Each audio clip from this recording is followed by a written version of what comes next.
So ngayon, ang challenge natin, una makaubos ng pakwan. So ang mechanics nito, yung dalawa sa taas, magba-blindfold. Tapos ipapakain nila. Okay? So ready? I-blindfold mo na. Okay, naka-blindfold sila. Ngayon, Kim at saka Nog.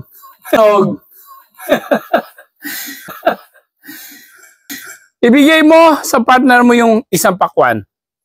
Yan, bigay mo kay Dentor. Ikaw naman, Nog, ibigay mo kay Boy Galet. Okay. O yan, o. Saglit, wag muna kakain. Ang daya nito ah. Okay. Okay.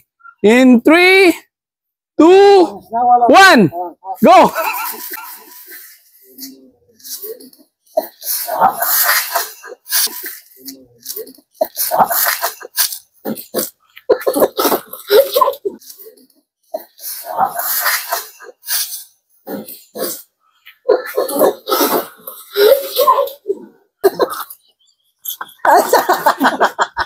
Parang gadkaran naman.